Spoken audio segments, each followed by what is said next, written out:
This meeting is being recorded. Hello, everybody. I'm Patricia Yarrow in Tokyo, and the person who is responsible and to blame for everything in information. Today is the 15th of July in 2024, our fourth year, and we are going to have, I think, the third presentation to us from Robert Morton. He's also in Tokyo, and he's quite a researcher. He's a professor at Chuo University in the Department of Finance. Am I correct? Close enough. Okay. All right. Thanks, everybody, for joining us. With that, I would like to basically turn it over to Robert, and let's enjoy his amazing research. Thank you, Robert. Thank you very much. So I'll just share my screen if I can, which I hope I can. Yes, I think, can you see my screen? Screen and all the sidebar too. Get rid of that. Please. Okay, perfect. Okay, so well. Everybody could please mute, pardon me. So thank you very, very much for that nice introduction, Patricia.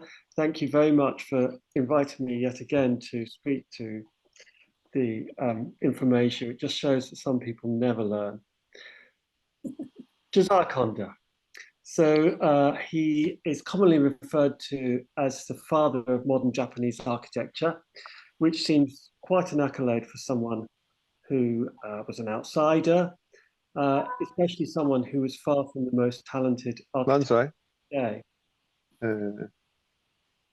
But he was an honest, hardworking professional who worked out a coherent approach which satisfied his employers. His high reputation is reflected in this rather glum statue of him outside the architecture department at Tokyo University. He designed about 100 buildings in Japan during his 43 years there, some of great importance, but unfortunately there are only 7 remaining in more than bits and pieces. However, he is an important figure in the modernization of Japan, and also, of course, the architecture of Japan. Although he's never had a biography written of him, 2 biographies were started, but unfortunately both the authors died in the process. So I've decided that clearly a biography does need to be written about him, but I look very carefully both ways before I cross the roads. Unlike most of what he built in Japan, the houses that he lived in as a child are still standing. The first on the left is in Russell Grove in Brixton, which is now an inner city suburb of London, but then had a rural, almost a village atmosphere for people who wanted to be close enough to the city to be able to go to it, but not have to breathe in the disgusting pollution and all the problems of inner city London in Victorian times. Then they moved to the nicer house on the right, very nearby. We don't know exactly when, but the 1861 census records the 8-year-old Josiah living there with his 5 siblings, his mother and father, and 2 female servants. He was far from the only high achiever in his family, although it was neither wealthy nor posh. His grandfather, also called Josiah, was very well known in his day. And even now, if you Google JOSIAH CONDER, you'll get more results about him than about our Conder. He was a prominent London Congregationalist, author and hymn writer. Many of the hymns commonly sung in mid to late Victorian Britain and beyond were by him.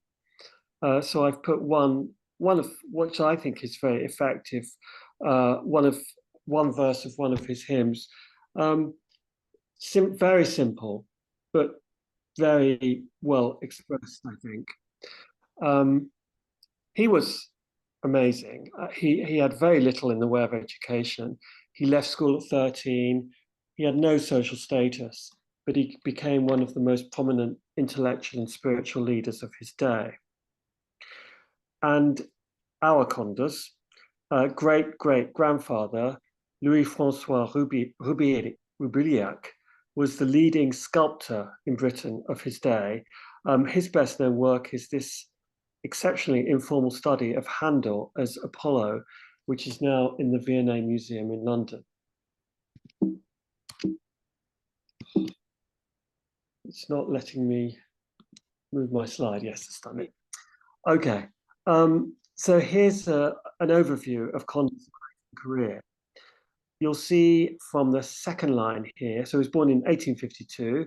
You'll see from the second line that he went to the commercial school in Bedford, which is still going strong as Bedford Modern School. That was on a scholarship, which was needed because they didn't have a lot of money.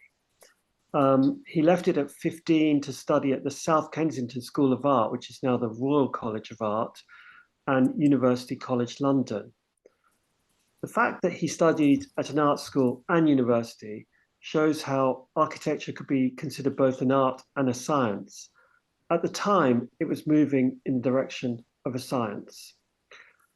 Conder was good at both art and science, and the profession suited him perfectly.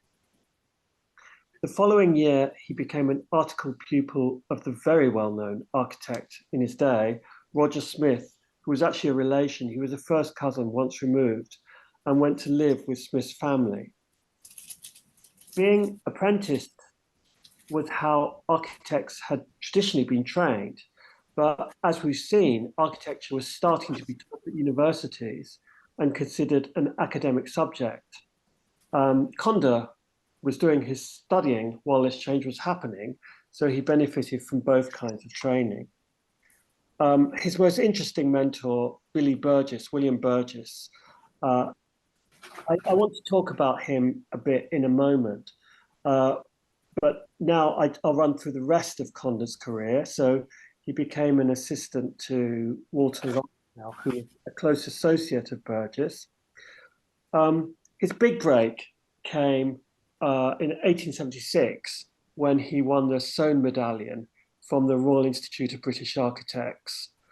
The prize came with money designed to allow recipients to travel in Europe to study the buildings there, and he concentrated on Italy. Probably on the back of this award, Conder got the position of Oyatoi Gaikokujin, or foreign expert in Japan. Specifically, he would be professor of architecture at the Imperial College of Engineering and architect to the government of Japan, which were very big things, I think, to offer a 23-year-old who'd never designed a building that had been built. He did that for 10 years before starting his own architectural practice, which he worked at until his death at the age of 67 in 1920. So going back to Burgess, he was one of the splashiest architects of his day. The construction Conder worked on while he was with him was this immense complex for what became Trinity College in Hartford, Connecticut.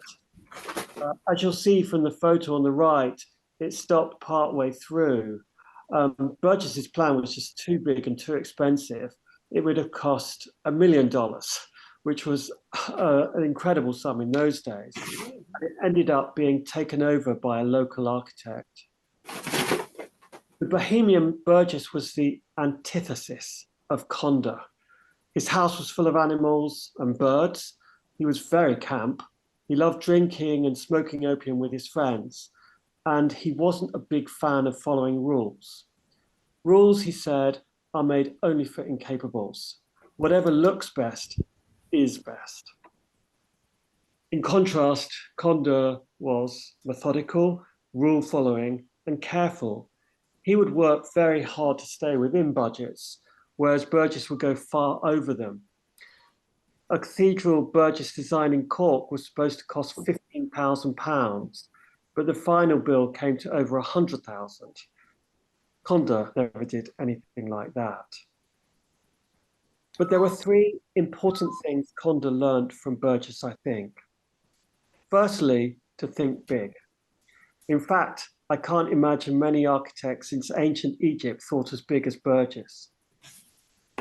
Secondly, Burgess designed the interior as well as the exterior of his buildings.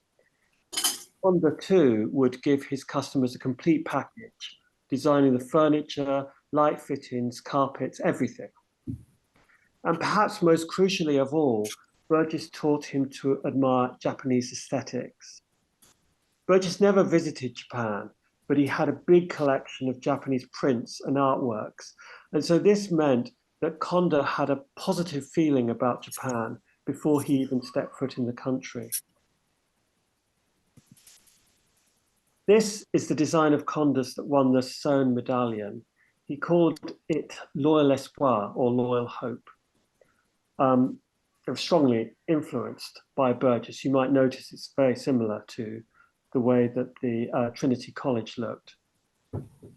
A colleague, after his death, wrote, "The working out of his design for the Soane medallion afforded me an object lesson in dogged persistency and self-reliance." Conder would never become an architectural genius. His success came from perspiration rather than inspiration. But the Japanese like people who try very hard, and he fitted in well. And actually, Conder's most important contribution in Japan was not as an architect, but as a teacher. On the left is a photo of where he did it at the Imperial College of Engineering in Toranomon, so in central Tokyo. And on the right is what's left of it now, not very much. His job was to quickly train up young Japanese architects who would take over from him and other foreigners the design of clunky Western-style buildings that the modernizing Japan wanted. Conder did the job extraordinarily well, creating a coherent curriculum essentially from scratch, and his students would become Japan's most important architects. The later architect, Ishiyama Osamu, observed that Japanese history of architecture education is very short. About 150 years ago, one man from England, Josiah Conder, came to Japan and almost single-handedly shaped the concept of architectural education at universities. What Conder brought was really revolutionary. Up until his time, architects didn't exist in Japan because master builders did both the design and construction.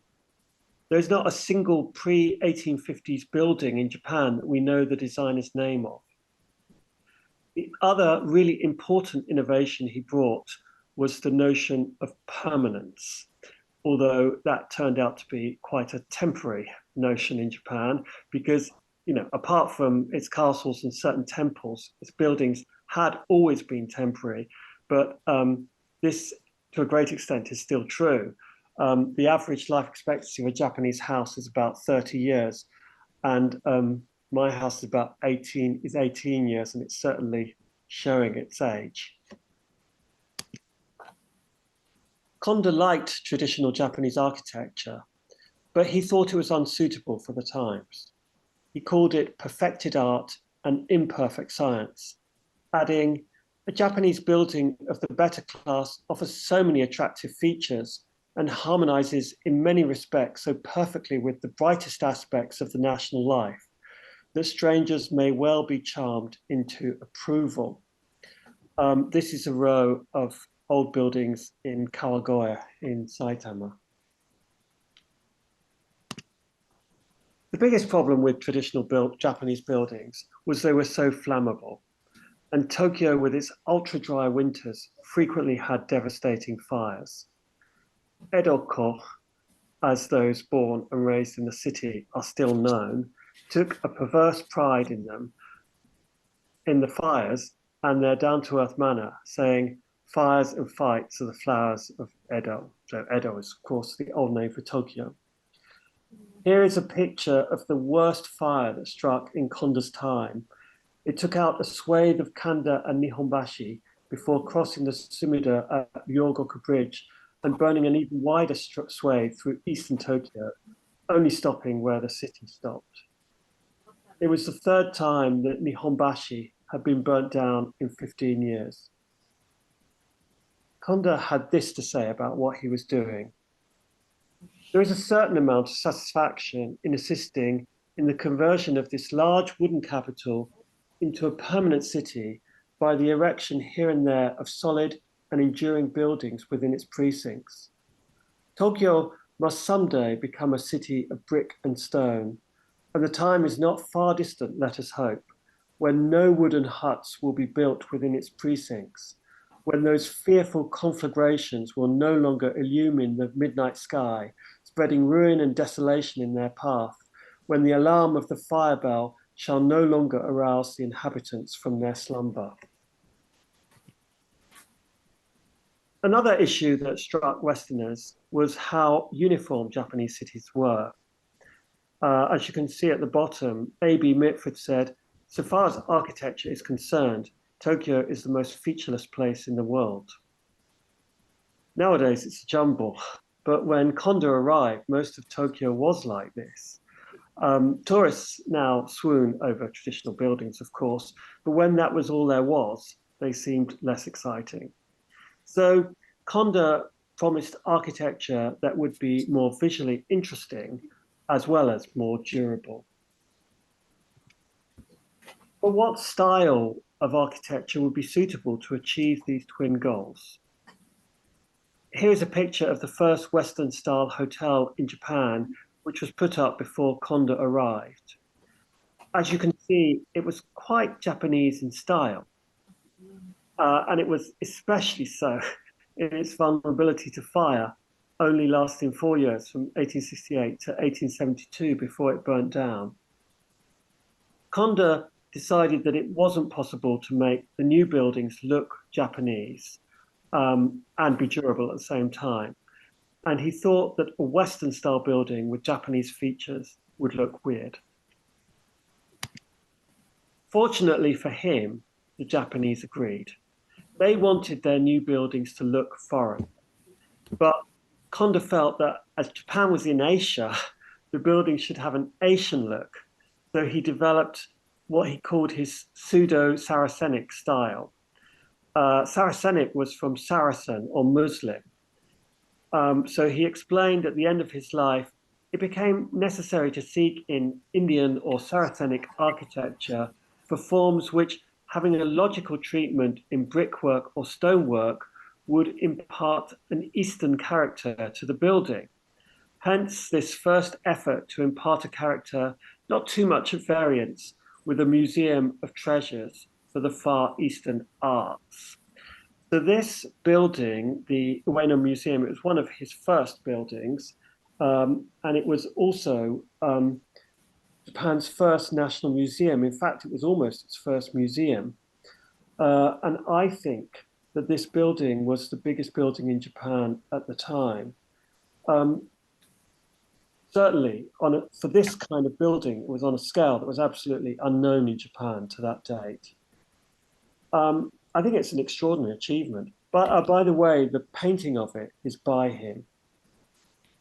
It's really a pity. Unfortunately, we just don't know how Conde did it.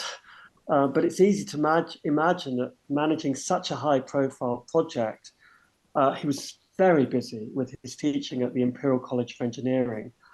But he was, of course, weighed down by the expectations of the government and citizens, and he had no experience of how big projects were managed in Japan. It must have just been so challenging. Another big problem with was that Japanese builders lacked experience with constructing heavy brick buildings and didn't know the problems that could arise with them. Another early project was the cell and reception rooms of the Hokkaido Colonization Agency, the Kee-tah-kew-shoo, on the Sumida River at Eitai Bridge. We see him discovering from a foreman that it was intended to widen a creek that ran behind the site. He explained any wide excavation at the side of the site will tend to drain and loosen the subsoil and render our foundation worse than it is. And as you know, that even now it is very bad. Because it was beside the river, Conde went for a Venetian look. Mary, could you switch off your, could you mute, please? Oh, sorry. Thanks. Sorry, I'm sorry. That's okay. Yeah, so he went for the Venetian look, which was about as logical as an Indian style for the Ueno Museum. It went on to be the first Bank of Japan building. And on the right, there's a stamp with it, which was celebrating the 100th anniversary of the founding of the bank. What I find remarkable about this building is that it was on very marshy land. The land was very insecure, but it came through the Great Kanto earthquake with barely a crack. How did that happen? Anyway, unfortunately, it was destroyed by a fire that was started by the earthquake, so it didn't survive it, but it didn't fall down. This building is Conder's most famous, and indeed is the most famous building built in 19th century Japan. Most Japanese haven't heard of Conder, but they really should have all heard of this building because it gave its name to an era, the Rokumeikan era, 7 years or so in the 1880s, when Japan went through an intense burst of westernization. It was hoped that if Westerners saw how civilized the Japanese were, they would treat them as equals, revise the unequal treaties. The Rokumeikan was the most glamorous place in the country. It had a luxurious restaurant, club, accommodation, ballroom. Invitations to its balls and banquets were trimmed with gold, and the menus were written in French. Men wore evening dress made by London tailors, and women dressed in the latest Parisian fashions. Most foreigners mocked it. The French author Pierre Loti said, "It is not beautiful, the Rokumeikan. Built in the European style, or fresh, or white, or new, it resembles, mon Dieu, the casino of one of our spa towns." Later Japanese also mocked it. In a play called Rokumeikan, Mishima gave these words to one of the characters. "Who among the foreigners invited to the Rokumeikan do you think reassess and respect the civilized and enlightened Japan as the government hopes? All of them are laughing at us up their sleeves. They are sneering at us. Foreign people never respect you unless you have self-respect." But as you can see from this photo of him, Mishima liked high-class Western ways well enough. Here is a picture of the Rokumeikan from 1930, next door to Frank Lloyd Wright's Imperial Hotel. So I think you've probably seen my cursor. So this is the Rokumeikan here, and this is the Frank Lloyd Wright's Imperial Hotel. Both of these buildings had their reigns as the most fashionable place in Japan before being demolished. The Rokumeikan was knocked down in 1940 and the Imperial Hotel in 1967. Incidentally, I searched and searched for a picture of them both together, these two iconic buildings next door. I just couldn't find one. And finally, I told my friend Hiroshi about my troubles, and he just sort of came up with this one. So it really helps to have clever friends. So this is a map, sorry, of Hibiya Park. So the Rokumeikan was here, so it faced onto where Hibiya Park is now, and this is where the Imperial Hotel was. West around here, this is where Japan's government buildings were built. At the time, the buildings were a complete jumble, and Conder was tasked with laying out a district of solid Western-style buildings from which Japan would be administered. He noted that while it would be a good idea to have the buildings together for convenience, you didn't want them to be too close together, otherwise they might all burn down in one big fire. So he proposed building them in Kasumigaseki, on what was then the Hibiya military training camp. At the east side of the camp, where the ground was poor, he suggested the construction of a park, which became Hibiya Park. This represented not just the creation of the Japanese government area, but the beginning of urban planning in Japan. So he laid out what he thought were the advantages of his scheme. First one was economy in the foundations by avoiding building upon the worst parts of the soil, so making Hibiya Park into a park. The second was ultimate economy in construction. So clearly, brick stone buildings were much more expensive to build than wooden buildings. But the thing with the wooden buildings, you had to keep replacing them. So what he's saying was, in the end, the Western style buildings will be cheaper. Then there's economy and administration and general public convenience. So having the government buildings all in one area would presumably help make government more coherent. And superiority as a city improvement. So he thought that his buildings were more beautiful than what was there then. It was a good plan. I mean, it was a very coherent plan. And it was very controversial, but in the end, it was largely accepted as he proposed it. And he designed many of the buildings. So the Education Ministry in 1884, the Ministry of Foreign Affairs in 1887, the Cabinet Office building in 1889, that's the one on the right, and the Naval Ministry in 1894 on the left, along with official residences for the ministers. He also built royal residences. This one for Prince Arisugawa was also in Kasumigaseki, and this was his biggest. He built it at the same time as Sodoku Meikan, and managed to be even more expensive. A similar project was the smaller residence Conder designed for Prince Kita-Shirakawa in Kyoicho, also completed in 1884. Although it was more modest than Arisugawa's residence, its elevated site meant that it became a landmark. So if you look at the bottom left-hand picture, you can see how it stood out. Both buildings came through the 1923 earthquake all right, but both were nonetheless knocked down. In 1930, a house was built on Kita-Shirakawa's palace's site for the last Crown Prince of Korea.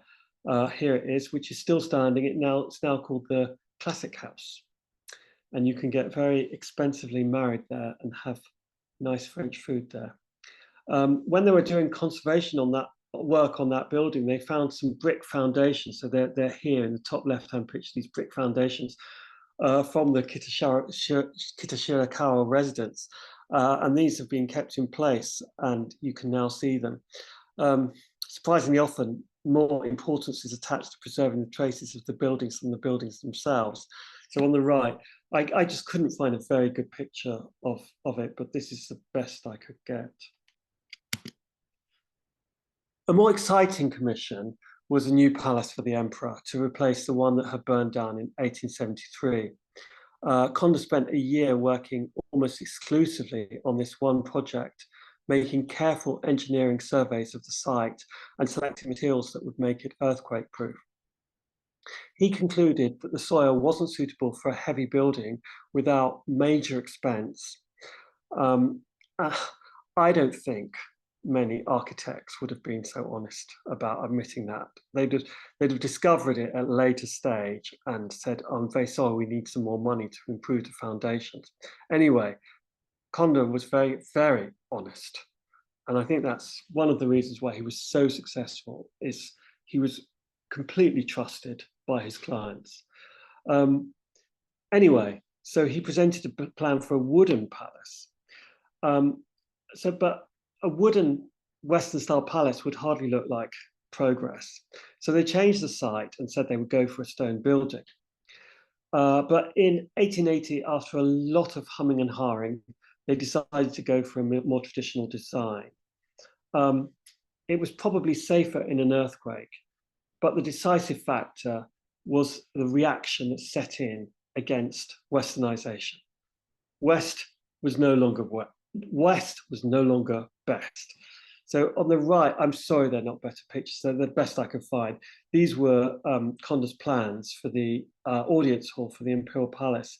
And on the left is what they ended up with. So this set of sort of traditional wooden pavilions around courtyards and things like that. But if you look at this picture on the left, you might see a Western style building in it. And this is the part of Conder's plan that was actually realized. It was a building for the Imperial Household Agency. It was where their offices were. And here's how it looked in a photograph.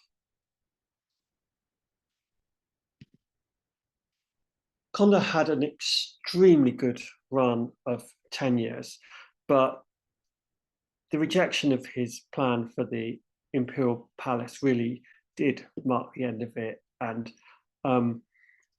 that was it. The great majority of the foreign experts, the Oyatoi Gaikokujin, were let go at the end of their contract. The great majority were. But in Conder's case, that contract of 5 years was extended, kept being extended, and it eventually lasted for 10 years.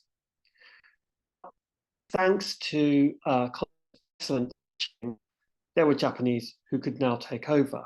So here are buildings by three of his three most brilliant students. So Tatsuno Kingo on the top left, Tokyo Station, and Sone Tatsuzo, the old library at Keio University, and then at the bottom, Katayama Tokuma, the Akasaka Palace in Yotsuya.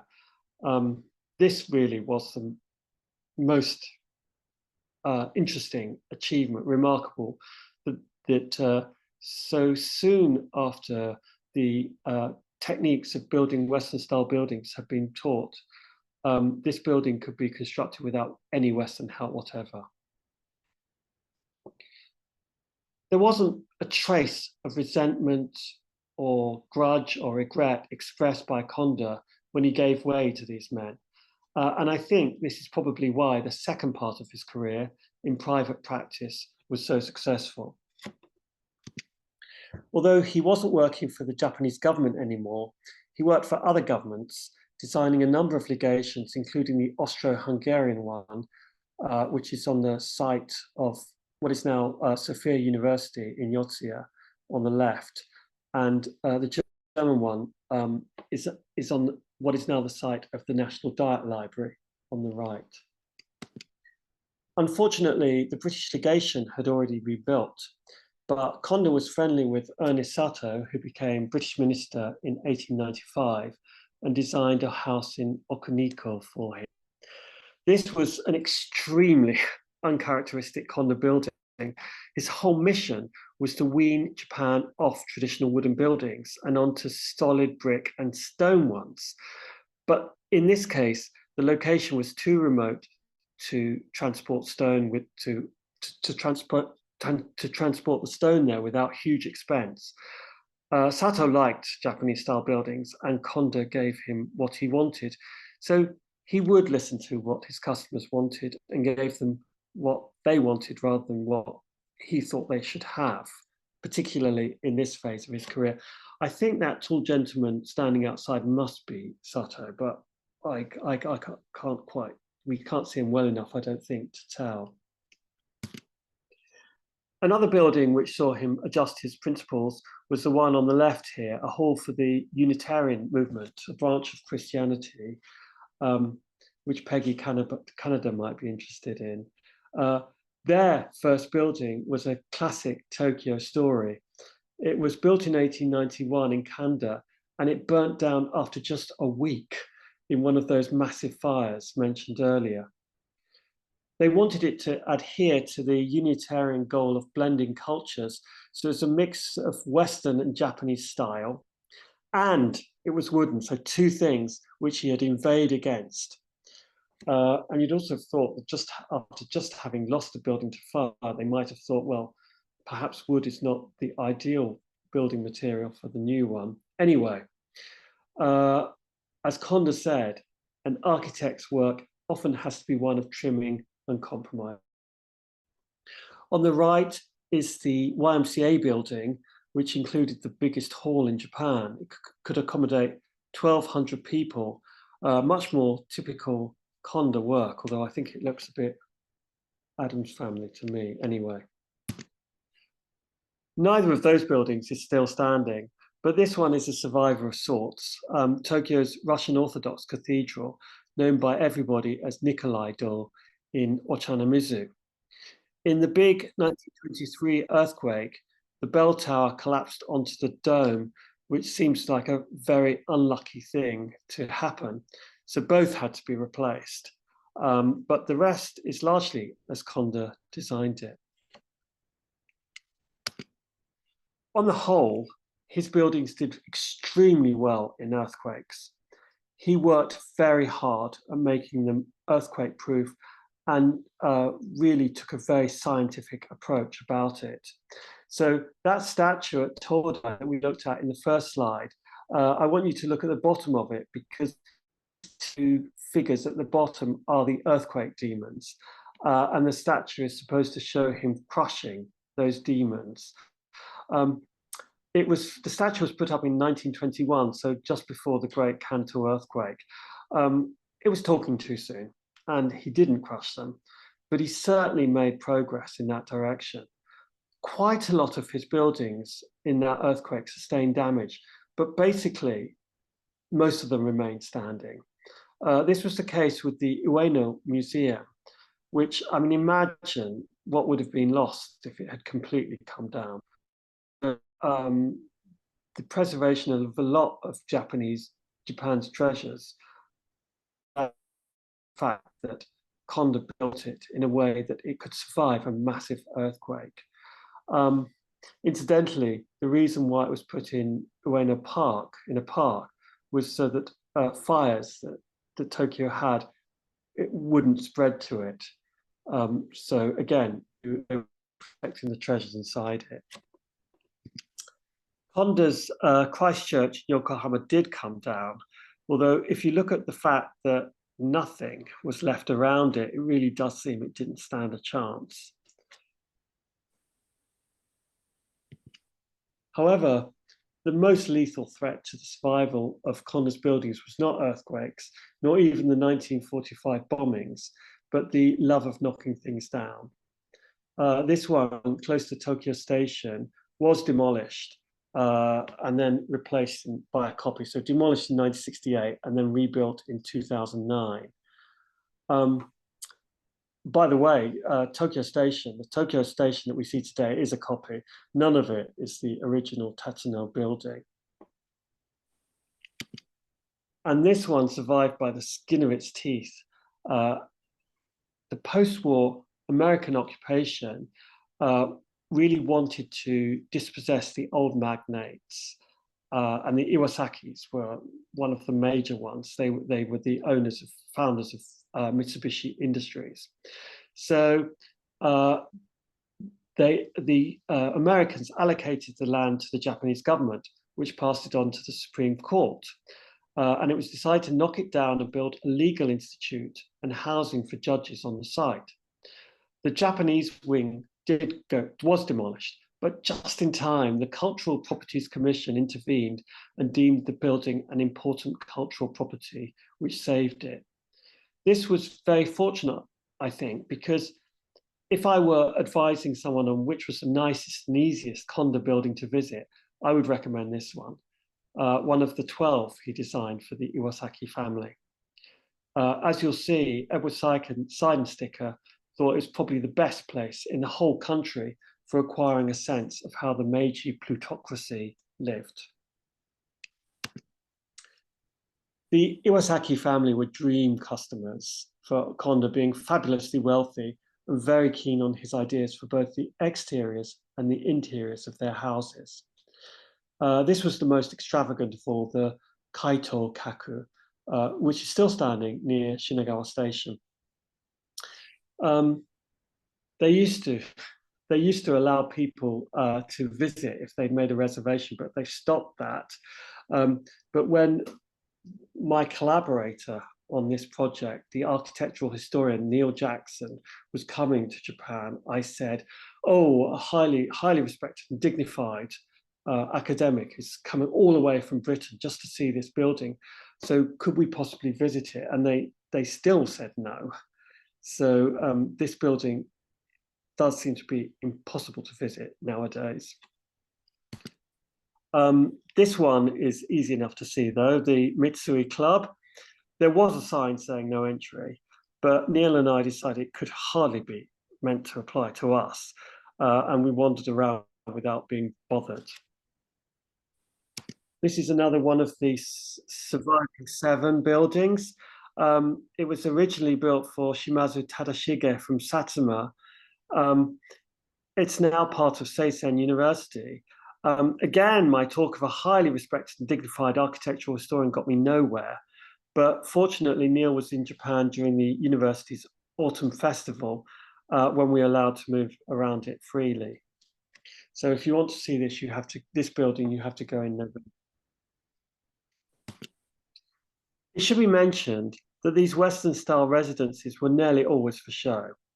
The owners almost always lived in a Japanese wing next door. Here's an example where such a wing is very clear. This house was built for Matsukata Masayoshi, who was prime minister twice in the 1890s. His granddaughter, Haru Raishawa, tells us that it was only built because the emperor and empress were coming to visit and they couldn't be entertained in a Japanese-style building. I presume, I don't actually know this, but I mean, I think it must be because they wouldn't want them to have to take their shoes off.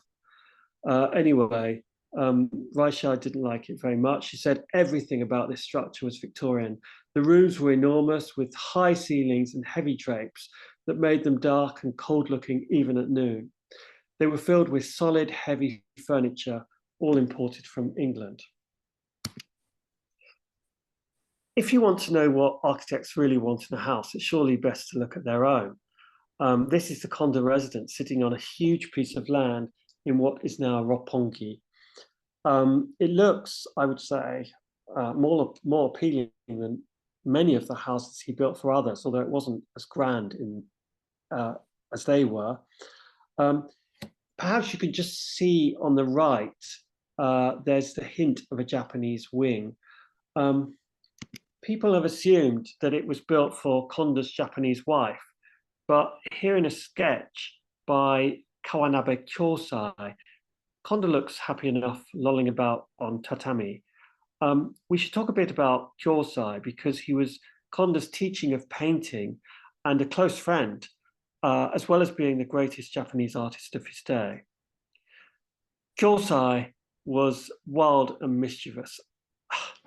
Conder wasn't like that at all. He absolutely was very, careful and meticulous, but he seemed to get along very well with the wild types like Kyosai and Billy Burgess. Kyosai, I mean, he'd been in prison for satirizing official sycophancy towards Westerners, and he's now most famous for creating what are widely considered to be the first manga. Here, Conder is watching him paint beside a woman Kyosai has described as mekake, or mistress. Was she Conder's mekake or Kyosai's? I think it looks rather from this that she was Conder's. It should be said that Kyosai was the last person to be judgmental about such things. He adored brothels. He was a great drinker. You can note the sake bottle beside him, and very likely he led Conder astray. We wouldn't know about this side of Conder's life if a liaison with a geisha had not produced his adored daughter, Helen. On the left is her when she was a child, and in the middle is her and her husband on their wedding day in front of a screen which Kyosai painted as a gift for Conder, and it was his most prized possession. And on the right is Conder with his wife, Kume. and Helen. Conder and Kume met because Conder was taking lessons in kabuki-style dancing in the bando style from a male master. But when the master couldn't teach him, Kume substituted, and it all happened. Marriage between British and Japanese was impossible at the time, and they lived together. When Japanese marriages became legally recognized in Britain in 1890, then they did get married. The thing stopping it, by the way, had been the British argument that marriage meant different things in the countries, which I think had a lot of truth in it. So they got married on the 4th of July, 1893, in the garden of the governor of Tokyo. In spite of that business with the geisha, it seems to have been a very happy union. Until they married, and even after it, they'd have endured severe disapproval from both British and Japanese. So they must have really wanted to be together. And also, I mean, it was very far from uncommon for British men in Japan to have Japanese mistresses. But the idea of sticking with them, making a life with them, and marrying them was very, very rare. They died only 11 days apart. She died first and then he went. As you'll see, Conder got very good at painting. These are two paintings by Conder. So the one on the right is a painting he did of Kyosai, which sort of brings me to what was really one of the hardest things for Conder, which was the position of Japanese artists. Conder found it very difficult to paint like that. But he worked at it, got used to it, and as I say, became very good. Kyosai honored him with the artist name Kyo-e, which mixed the Kyo of Kyosai with the A of Eikoku, or England. Conder made his students study drawing, which many complained about, but he said it's a necessary skill for an architect. And it was undeniably very useful to him because that it meant he could always present his plans so well. So this is just one of many from, this one is for a minister's official residence in Kasumigaseki. Yes, very well presented. So, Nadia, here's the book that you were talking about before this lecture started. Conder had no interest in Japanese literature, music, or history, but he liked basically all its visual arts, and he set about educating the West about them. So he wrote this book on Ikebana, very carefully done and highly respected, as were his other publications. It was a beautifully produced book containing lovely woodcuts and bound using silk threads in the Japanese style. If you happen to have a first edition, do not throw it away, because Alex told me he sold one for 500,000 yen. So if you have one, take it to Alex instead. Conder compared Japanese and Western approaches, generally to the detriment of the latter. The arrangement of cut flowers, he wrote, has become, with the Japanese, a decorative art of considerable refinement, compared with which the Western methods of floral composition appear but haphazard combinations. The book was well received in Britain, but the art itself was widely derided. The Spectator said, "We do not believe that the English system is so inferior.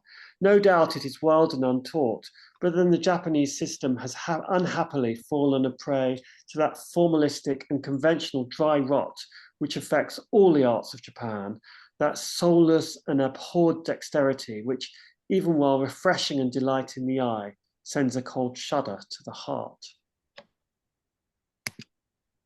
A more influential book was this one, Landscape Gardening in Japan, published in 1893. Britain was awash with books on Japan because wealthy people were now visiting in quite large numbers and writing about it. Most of those books were incredibly amateurish, while this seemed to be the work of a genuine expert. So as you can see, the Saturday Review thought all that need be said about Japanese gardens, indeed all that can be said about them, has been given to the European world by Mr. Conder. In the book, he focused on the stroll gardens of the Edo period, like Kennokuen in Kanazawa, so there's a picture of it on the right, rather than the temple gardens of the Muromachi period, like the one on the left. Japanese critics in particular argued that foreigners like Conder just did not understand the Muromachi era garden. Writing in 1932, Harigaya Shokichi said that Conder deserved credit for being the first foreigner to describe Japanese gardens fairly accurately. But it is easy for foreigners to understand the strolling garden of the Edo period. However, it is difficult for them to understand the symbolic gardens which have the highest artistic value. That is to say, unfortunately, we Japanese have to teach foreigners the essence of Japanese gardens, which can be found in the Muromachi era gardens in Kyoto. That is, the mysterious grace, the rhythmical placement of stones, the delicacy of stone lanterns covered by moss. I think there's certainly truth in that, but we should take note of how the gardens looked at the time that he was writing, the Muromachi era gardens looked at the time that he was writing. The truth is that they had been neglected and ignored for many years. Indeed, the temples were barely worth mentioning for their gardens. Conder tells us the numerous religious establishments of Kyoto possessed the remains of what were once magnificent gardens, now sadly out of repair, and in many cases robbed of some of their most valuable features. So here is Ginkakuji from a photograph, the photograph of it in Landscape Gardening in Japan, and the very different way it looks now. Conder's book set off a boom in the first decade or so of the 20th century of people wanting to make their own Japanese garden. Inevitably, these gardens nearly always ended up looking very different from the way they do in Japan. Leopold Rothschild's Japanese garden at Gunnersbury Park is a good example. When going around it, the Japanese ambassador is supposed to have said, "Very pretty, yes, we have nothing like this in Japan." There are 4 statues of Britons that I know of in Japan. One of Edward Jenner, one of John Wesley, and 2 of our friend. We saw one at Todai in the first slide, and here's the second, in a little permanent display area inside the reconstructed Mitsubishi No. 1 building. He wasn't the greatest architect Japan has ever seen, but his careful, honest, methodical approach enabled him to transform Japanese architecture. The grave of Sir Christopher Wren, the architect of St. Paul's Cathedral, tells us, if you seek his monument, look around you. About Conder, one could have said the same when looking around central Tokyo in the year he died, 1920. If you consider the monument to be not only the buildings he designed, but the ones he influenced. Tokyo has engaged many better architects, but none who did as much to change its face. Thank you for your attention.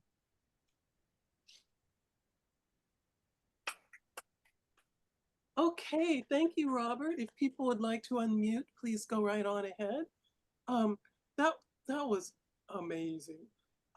We have a few questions here. Yes? Okay. Where did I put them? All right. The first one comes from Alex Byrne. He says, did Conder win the Soan medallion for a specific design, or was it awarded to him because he appeared to have the most potential? I think you answered that one, Robert, just after, so that's okay. Okie dokie. All right, David Byrne. Well, which was it? So it was for a specific design. I mean, I'll show you this. I'll do a slideshow again. Sorry, I'll find it and then I'll do the slide. Share the slide.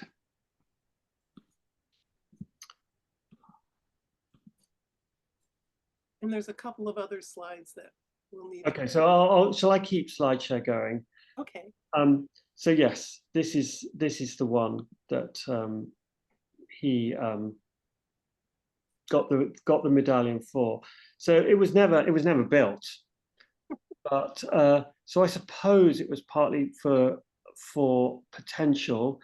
I mean, they were also incidentally impressed by how well drawn it was. So going back to Conder's belief that architects had to be good artists. Okay. All right, thank you.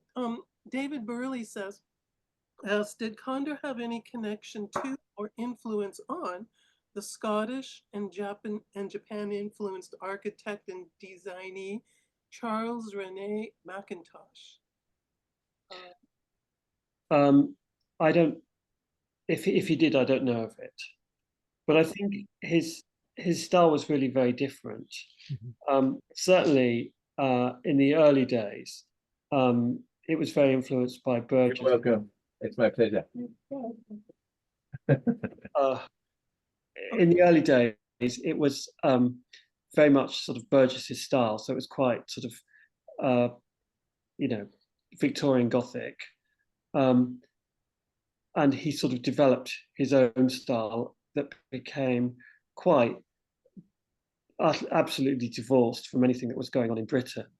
So, and when he did go back to Britain, he returned to Britain in about 1900, and he realised that British architecture had moved on, and he hadn't.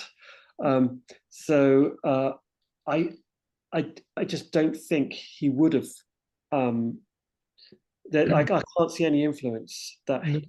Okay. Just when you said he gave a lot of attention to the interior as well as the exterior, that was the only thing that, I mean, Mackintosh did that, but I haven't even checked the dates. But anyway, it was just some thought. Yeah, I mean, the thing is that Conder was a very friendly man, and he didn't do professional jealousy. He didn't do rivalries. Other people did. So, for example, Frank Lloyd Wright really looked down on Conder, and he didn't actually mention. Sorry, did he really? Okay. Yes, but Conder would have been very friendly. He was very friendly with everyone, even when some German architects came who were, the Japanese government thought would supersede him. He was very friendly to them. He helped out the first Imperial Hotel. He helped out with because it was next door to the Rock-a-Make and it had the same kind of soil. So he advised the architect on that. He was really a very generous man. So if there had been some link with Mackintosh, I think he would have done so. But I can't see how that would have been formed. No, indeed, probably it's just a passing thought when you. Anyway, thank you. Thank you. Okay. Ian Ruxton is saying Tatsuno often used the so-called Queen Anne style, which he found in London. Red brick with white trimmings, not actually from Queen Anne's time, I believe. Did Conder also use it? Well, I think it should be clear that I'm not a great architect expert. Nor am I, Robert. So I'm writing about his life, and Neil, my collaborator, is writing about the work. So Neil will be the one to ask about that. But as far as I know, I've never seen any of Conder's buildings described as Queen Anne. So I don't think so. But I mean, Tatsunoko certainly did go to Britain and was influenced not just by Conder, but by what was happening in Britain. So I wouldn't be in the least surprised if that was how his buildings were described. Okay. Yeah, when you mentioned the Navy well, you had the Navy Ministry, that looked, it was red and white, certainly. Whether that is Queen Anne, I don't know, but Queen Anne style. But I'll see if I can.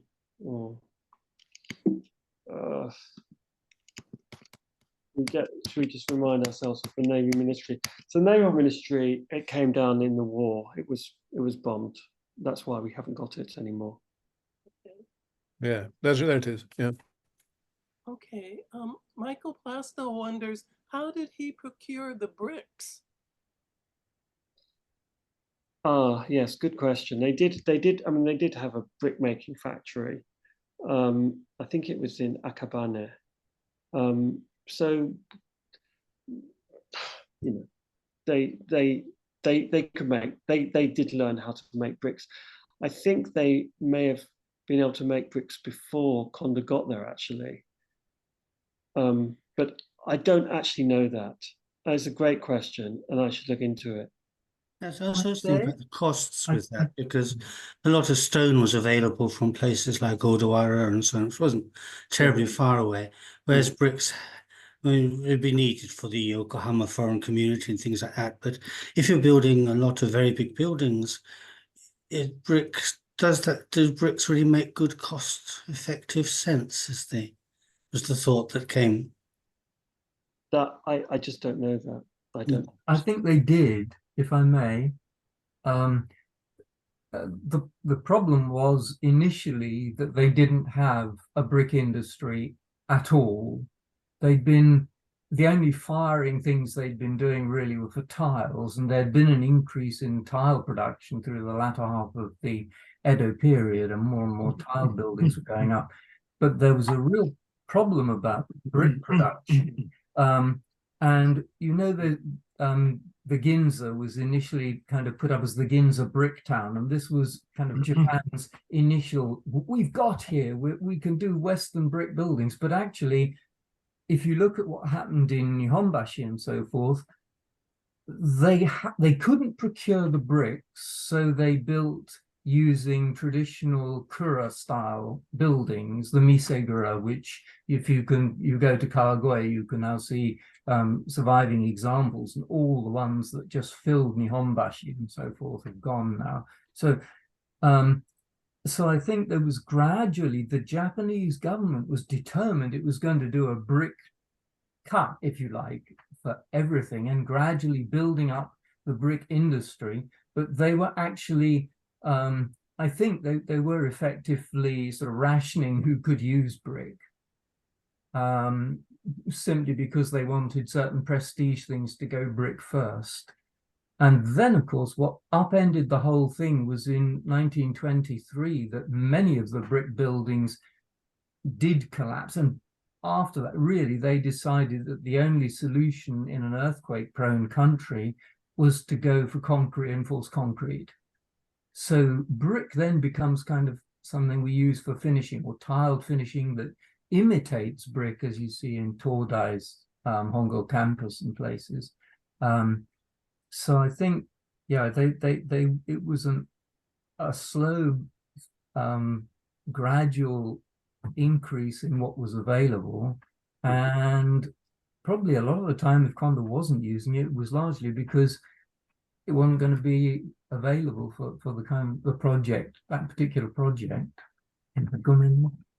Thank you, Martin. Actually, there was the Nobi earthquake. I think, was it around 1891? And that was the biggest inland earthquake Japan's ever had in recorded history. And Conder went down just a few days afterwards to inspect the buildings and to see what had survived and what hadn't. And the Western style buildings did dreadfully badly. They really, really badly in that earthquake. And Conder blamed the fact that the mortar was so bad.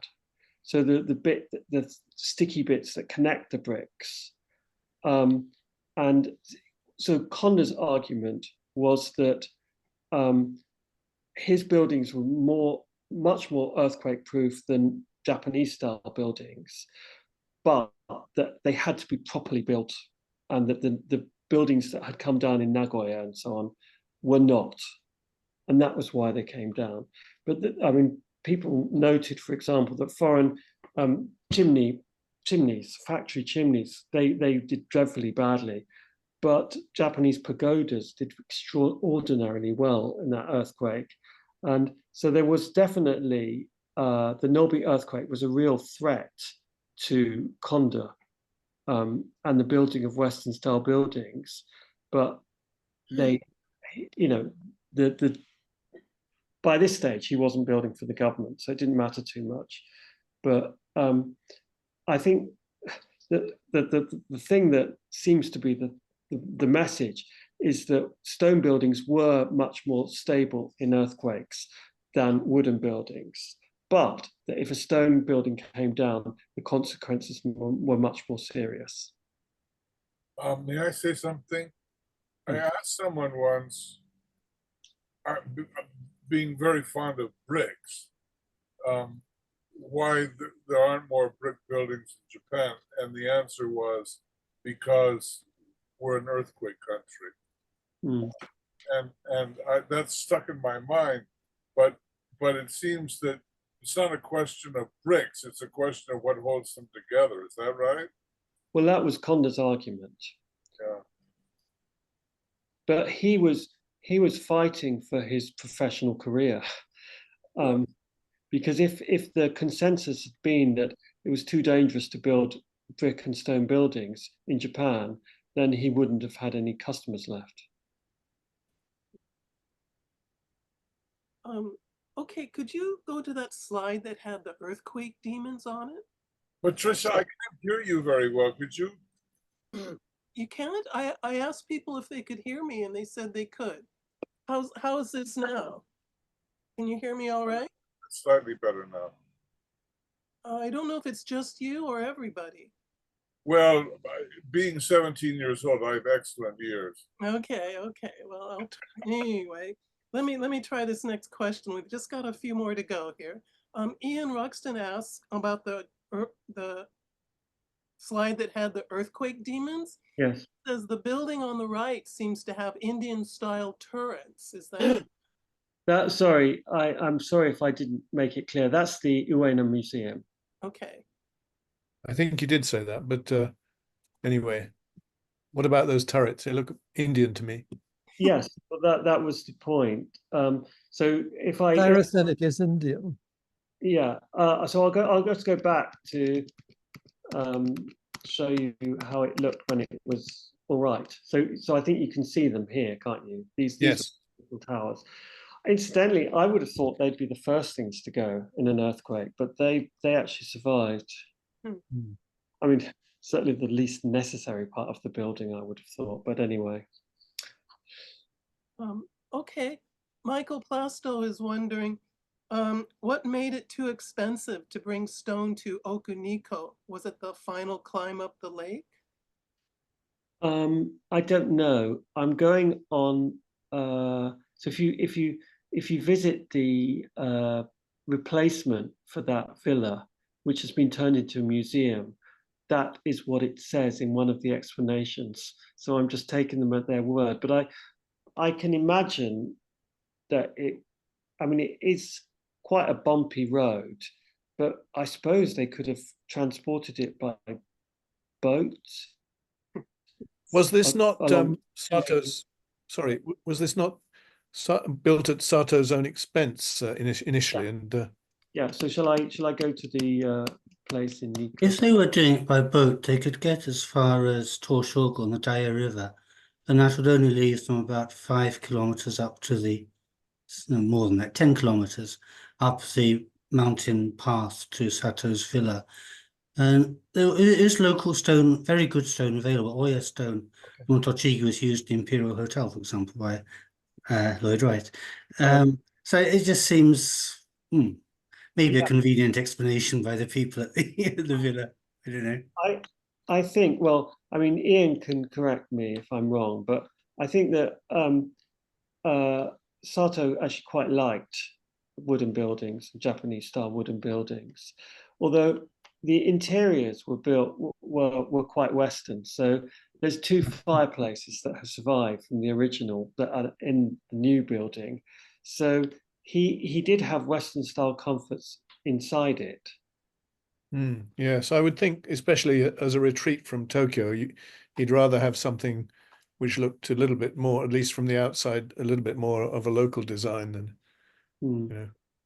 Was his house in Fujimi? Was it Fujimi-cho? Was that Japanese? Was that wooden Japanese style?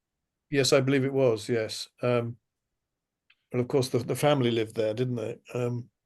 Yes. So Yeah. it would have been what they preferred. Yes. Okay, Bruce Allen, you had a question? Not a question, just a comment that about the Seisen building designed by Conder. It's now been designated as a cultural heritage important treasure of Tokyo, and therefore it's become a lot easier for the general public to get into. I'm not sure what kind of permission you might need, but it's open to the public, and it's really quite a beautiful building, but also the land around it back 300 or 400 years ago was part of the Datehan estate before it was taken over by the Shimazu estate. And it's quite a beautiful place on a hill. You can't see any buildings around Tokyo, just the blue sky, and several trees are 300 or 400 years old. And also the library has quite a good collection of some of Conder's original works, including some of the ones on his ikebana and flower arrangement.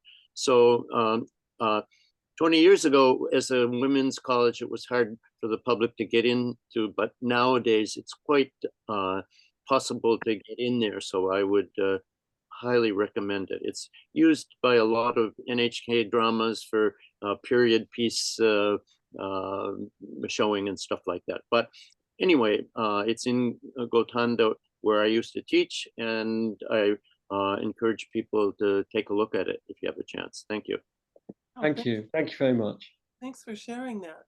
All right, so could you go to slide 36? Please. Sorry, was it this one? I think so. I can't see my numbers. Oh, Michael Troll was wondering, is this a Tudor Japanese blend? I think this is the Condor residence. Yeah, it's sort of mock Tudor, isn't it? It's got a touch of mock Tudor about it, and he did design quite a few of his houses were designed in that style. Yeah. Okay. And Michael Troll also wonders, do many of his paintings survive? Yes. Yes. The thing that happened, because I'm very fortunate that Conder's daughter, she lived into her 90s, so she died in 1974, and so her grandchildren, who are still around, knew her very well, and they've been very, very helpful.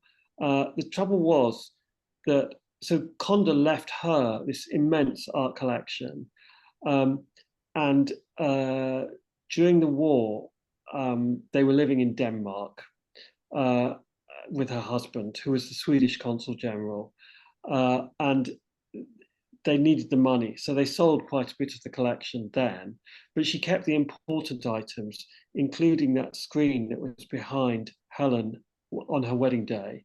And I think they kept Conder's own paintings because they weren't of great value. But what happened was when Helen died, she had 6 children, and it was sort of distributed quite randomly between those 6 children. Some of them kept the things and some of them didn't, some of them sold them. And so the collection got very dispersed.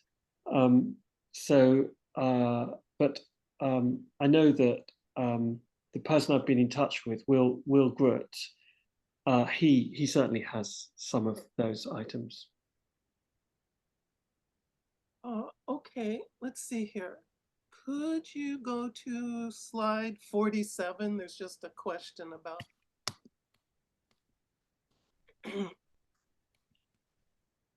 It says Japan, landscape gardening in Japan 22. Is 22 the date or what?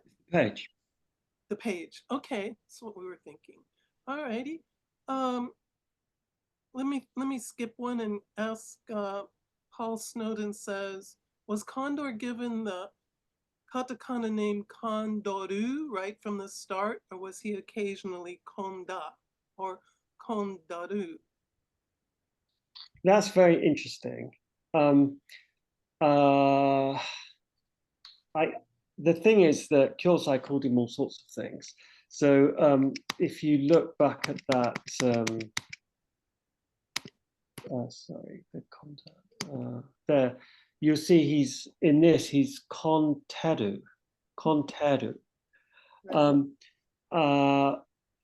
I think for the Japanese, just they gave him the same name as the bird, just for convenience. But I noticed that Kyosai's great-granddaughter, when I met her, she called him Konderu. She didn't call him Kondoru. So she was sort of following what her great-great-grandfather had done. But the thing, I mean, Kyosai was the kind of person that always had to be different. But basically, the way it was pronounced, just doing the same as the bird, was the way that is settled, and that's how he's always referred to by everybody else except for those people. Okay, we've just got a few quick questions here. Alex Byrne is wondering, do you know if he ever met Frank Lloyd Wright? Well, I mean, you'd have thought so, because you know, Frank Lloyd Wright was building his. So Condor died in 1920, but Frank Lloyd Wright was working on the Imperial Hotel before Condor died, and Condor was very active until his death. And Condor knew all about the land under that Imperial Hotel. So if you know if Frank Lloyd Wright hadn't spoken to him about that, that would have been foolish. But as I say, Wright was very dismissive of Condor. So I would expect that they surely had met, but there's no record of it. I've been Wright's letters and diaries are all kept somewhere in America. I can't remember where, but there's not a single reference to Condor in them. Okay, all right. John Belcher wonders, do you have a feel of what Condor's employment prospects might have been should he have remained in the UK? Ooh, yes. I think difficult. Well, we don't know how he would have developed. An interesting thing, I think it's the Oxford Biography of Architects. There's only one line on Condor, whereas there's pages on other architects. So Condor was not seen as an important architect, is not seen as an important architect at all in Britain. But the thing is, Condor adapted so well to Japan and adapted his style to the Japanese needs. So we might say, well, he would surely have done that if he'd stayed in Britain. He would have adapted his style to what the British were wanting. And we did see him win that Soane medallion, which was a very big, important prize. So probably he'd have had an okay career in Britain. I don't think he wouldn't have been a top architect, I don't think, but he'd have done okay, I would have thought. Okay, Martin Morris wonders, you mentioned that Condor had siblings. Did he stay in touch with family in the UK? Yeah, we don't know to what extent. So he actually only visited. Did he visit twice? I think he went back to the UK twice in 40, however many years he was in Japan. I mean, it was a very long time before he did go back to England. And I think it's because, although I've got no evidence for this, but clearly it was a very religious family with that grandfather. And he just wouldn't have wanted to have to explain his personal situation to people, I don't think. So once he got married to Kume, then it was better, but it was all still very messy because they knew that Helen was born before Conde and Kume had got married. And I mean, it was kept a secret that Helen wasn't Kume's daughter. And so talking to Helen's grandchildren, they said that their father had been very shocked when he found out. And it wasn't until he was an adult that he found out that Helen wasn't Kume's daughter. So I think my strong suspicion is that he didn't go back very much because he would have been disapproved of. Sorry, what was the question again? Did he stay in touch with family in the UK? Right. So we don't have much evidence. Yeah, okay, that's enough. I just wondered whether that was an avenue to explore and whether that family was still, but they more or less kind of just left him behind, really. I mean, you knew where he was born and the houses and that. Well, yeah. I mean, his brother was quite a prominent architect. Oh, really? So his brother went into architecture as well? Yeah, and he went to Argentina, and his brother designed what is now the Ministry of Home Affairs in Buenos Aires. So he was fairly successful. But the thing is, there just wasn't the same scope for, No. Argentina had a lot of Western style buildings. But he was a pretty successful architect. And also the youngest sister was called Helen. And there's quite a bit of reference to Helen in Helen in Conde's journals. So and she was an artist, and she became moderately known as an artist. She was fairly successful. So and the fact that his own daughter was called Helen, I think he was probably very close. Yeah. And there's this link back to a sculptor in the 18th century. So is there a kind of artistic thing alongside the religious that kind of runs through that he picks up on? It sounds like there might be. Yeah, I mean, it was a very successful family. I mean, I just chose the really successful people. But he had a cousin who was quite a famous explorer. I think he had another cousin who went to Australia and became quite an important artist, sort of a very sort of known artist. There's actually, if you look at a book about Jack the Ripper, there's like about 100 possible Jack the Rippers, and one of his cousins is listed as a possible Jack the Ripper. So might have had that, but they were distinguished. They were really quite, talented family. Okay, our last question here really is from Charles DeWolf. Yeah. And he says, Conder, you say, has no interest in Japanese literature or history. What about the language? That's a good question. We don't know how well Conder spoke Japanese. We do know that when the foreign minister, what was his name? Inoue Kaudu, was sort of trying to get his contract extended so that he could design the imperial palace for the emperor. Inoue noted that he did speak Japanese, and so that he was better than other foreign possibilities. There has been talk of how he communicated with JOSIAH. So it's possible they had an interpreter, but I doubt it, because they went on trips together. They spent a lot of time together. We also don't know. I mean, how did he talk to Kume when they first met? I can't think Khmer would have spoken English, I don't think.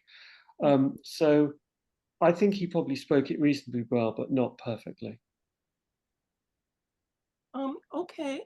So Oh, he wrote kanji. So he's got quite cute kanji. Here's a bit of his kanji. Is it this way? Sorry, this way. So on this picture, you can see he sort of starts a bit small with ue, and then gradually gets bigger as he works along. So, but they're quite nicely done, but they don't look like a Japanese person wrote them, I don't think. Okay. Okay, that's it for questions. You could turn off slide sharing, and I'd like to have our traditional ending where I ask Yamanouchi Sensei if he would have just a couple words to say. So, Yamanouchi, would you like to share a thought or two as we wrap up tonight?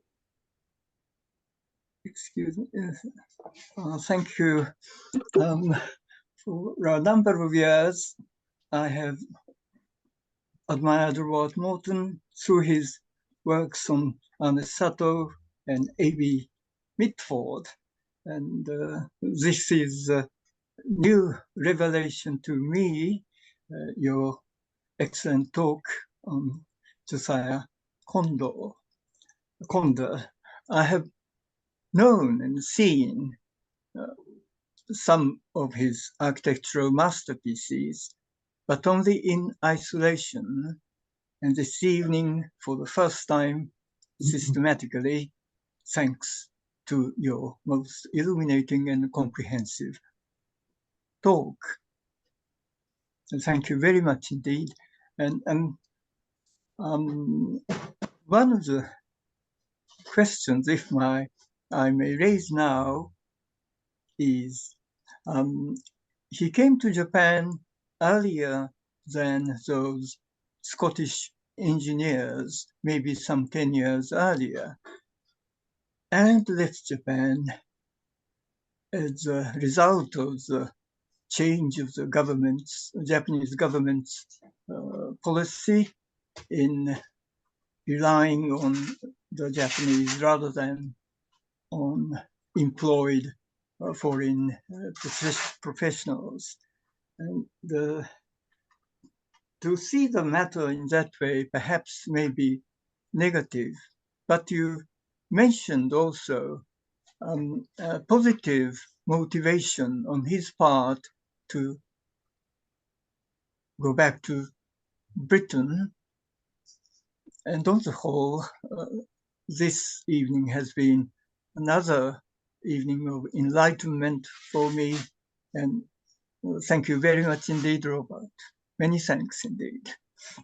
Thank you very, very much for your kind words, Yamanouchi Sensei.